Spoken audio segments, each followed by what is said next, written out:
Thousands of illegal immigrants die each year in search of a better life. Just who, if anyone, is to blame? And is anyone offering solutions? This is Inside Story.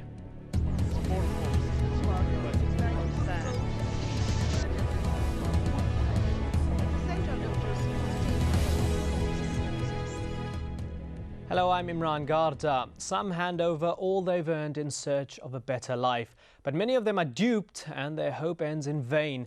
Just what drives countless people to risk life and limb on perilous journeys as illegal migrants? The stories are endless. Here's just one. Some could barely walk. Others clearly bemused. Some emotional and exhausted. Nearly 300 people plucked from the sea after apparently taking desperate measures. We are refugees from Iraq. You know the condition of Iraq. We are living in very, very bad situation there in Iraq, and we are trapped here 30 days. It was too much. It was too much. We ask for every humanitarian organization to interfere. Coast Guards intervened after a Turkish-flagged ship was stranded in rough seas off the Greek coast on Saturday. 12 children among the group were taken to hospital with dehydration and hypothermia. Most of those rescued are thought to be illegal migrants from Iraq who'd hoped to reach the shores of Italy. Please help us. We don't want to return back to Iraq. It's thought the group had been at sea for 13 days. Some claim they'd paid $2,000 each for their passage. The ship's crew, including its Turkish captain, was arrested by police and may now face human smuggling charges. The passengers, meanwhile, await their fate. Well, those who risk their lives on a gamble between continents number in their hundreds of thousands. There are incidents every day. Also this past weekend, for example, 20 African migrants are thought to have drowned trying to cross by boat from Gambia to Spain. And these pictures were captured by a French TV journalist who stole away with 38 young Africans on a desperate illegal voyage to the Canary Islands. Driven by sickness and fear, they eventually made a distress call and were rescued by a Russian oil tanker. The desperate men from countries including Mali, Mauritania and Ghana had paid €850 each to dice with death. They prefer living in Africa. This is what we don't understand too often in Europe. They don't want to be parasites to live and stay in Europe. They just want to have a chance to earn some money in order to go back and live a decent life, be able to choose a wife and build up family. Well, because these immigrants cross over into countries illegally, official statistics on them don't exist. Most numbers concerning illegal immigration are just estimates. It's a global issue, but two areas facing large numbers of irregular migrants include the United States and the European Union. Some estimates put the total number of illegal immigrants in the US at 12 million, with approximately 850,000 arriving every year.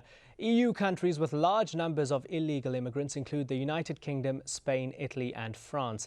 It's estimated some 500,000 of them live in the UK. Some countries have carried out amnesty programs for illegal immigrants. A 2005 scheme in Spain attracted around 700,000 applicants. And as we've said, tracking down exact figures for illegal or irregular migrants is almost impossible. So why they move is hard to determine, but there are categories we can identify. Political and humanitarian crises are a factor. Iraq is the largest cross-border displacement crisis in our time. More than 2.5 million people have fled the country since 2003. Floods in Mexico last month affected almost 1 million people.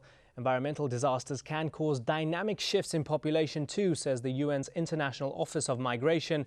They say it's the fastest growing cause of displacement. Migration for economic opportunity is the prime reason, though. Poverty at home and hopes for a better life motivate most. Now joining us are our guests. In Brussels, Elizabeth Collett. She's a policy analyst at the European Policy Centre. In London, we have human rights lawyer Saad Jabbar. And in Geneva, Jean-Philippe Chauzy.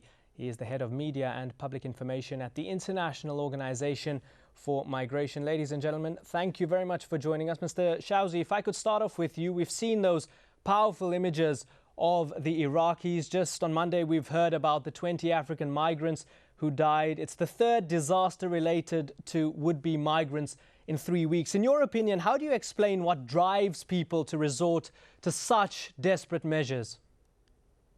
Well, obviously, in the case of Iraqis, you've got people fleeing in need of international protection and calling upon the so-called service of smugglers to get to countries where they will be able to apply for international protection. In the case of nationals from Mali, Burkina Faso, Senegal, Ghana, you got people who believe that they have very little socio-economic perspectives at home and who know that if they manage to reach Europe, they will find jobs in the informal sector, they will be able to earn some money, they will be able to send money back home from through remittances to help the family back home. So you've got various aspects, but the common point is that there's a lot of human suffering involved. You've mentioned people who die at sea, people who die of dehydration in deserts trying to reach the northern shores of North Africa. Last year, the media focused very much on the Canary Islands with more than 32,000 people arriving in 2006. This year, of course, people are still reaching or trying to reach the Canaries, but we've got another humanitarian emergency, this time in the Gulf of Aden, with large numbers of Somalis, Ethiopians who are taking incredible risks to try and cross the Gulf of Aden to try and get to Yemen. And this phenomenon is truly global. You have today an industry which is the industry of people smuggling, which is a growth industry. And most of the time, those who organize and benefit from human smuggling obviously get away with very lenient sentences. So there's so many people out there who are willing to take the risk, willing to try and reach developed countries. You have very little channels to allow people to migrate legally, migration for work. And in the middle, you've got those so-called intermediaries who have shown and continue to show total disrespect for the fundamental rights of those migrants who end up stranded without any assistance in many countries worldwide. Saad Jabbar, what's the correlation between illegal migrants and those that are victims of human trafficking? Are the lines very blurry?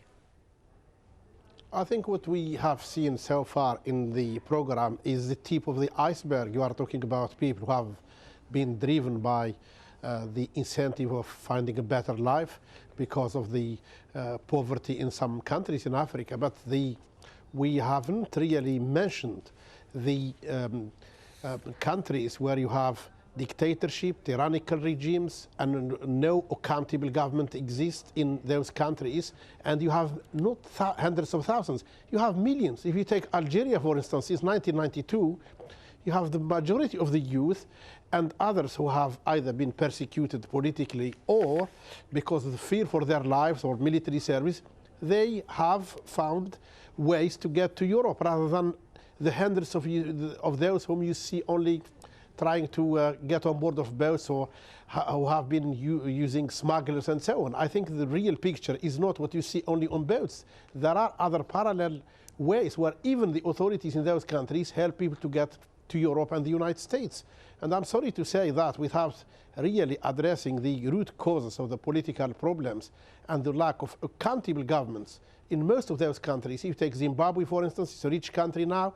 You hear people dying out of hunger in South Africa because they couldn't find ways to feed themselves or to enjoy refugee status. I'm sorry to confuse, I'm not trying to confuse the political and the economic, but you cannot really dissociate these from when you talk about Iraq, human tragedy. Iraq is caused by war and just war. We have seen millions of Iraqis during the era of Saddam Hussein seeking refuge, either as refugees or even paying money to get out of the country. So I think you have really to have a comprehensive picture, not only to talk about those hundreds or even thousands of people who have paid money to try to find way to Europe, Italy, France, or Spain, and so on. But there are millions of people who have fled persecution, and because of the regimes and countries in those countries. All right, I'm sorry to interrupt you. I want to bring in Elizabeth Collett in Brussels. Pardon me for interrupting you. Let's look at it from the perspective of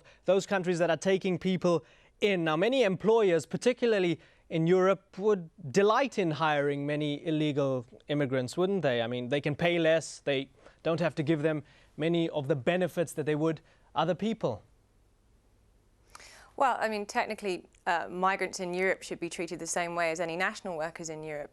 They should have access to the same employment rights. The reality, unfortunately, is often very different, and migrants find themselves vulnerable to exploitation in Europe. It also can make them an attractive labour force that's far more flexible than the indigenous labour force, where hiring and firing can be done much more easily. A large proportion of migrant workers are on temporary contracts and this sort of situation, which makes them very attractive. They also come often with skills which are very much in demand in Europe, particularly in the health and IT sectors. And that's also an aspect of the migrant labour force in Europe. And what's important to remember is that a number of different immigration schemes up until very recently in Europe were very much employer driven.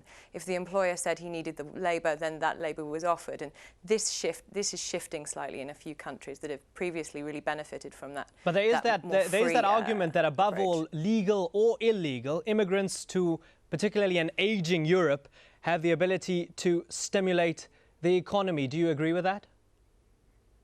Well, I think if you look at the situation in Spain, Ireland and the UK, which have seen rapid influxes over the past few years, and their economy has really benefited from that. I think some of the concerns, particularly in Spain and Ireland, is how long can that continue if there was an economic a downturn? Would that kind of employment be sustainable? But there has certainly been some economic benefits to having this new flexible labour force in Europe. One thing I think is important to consider is that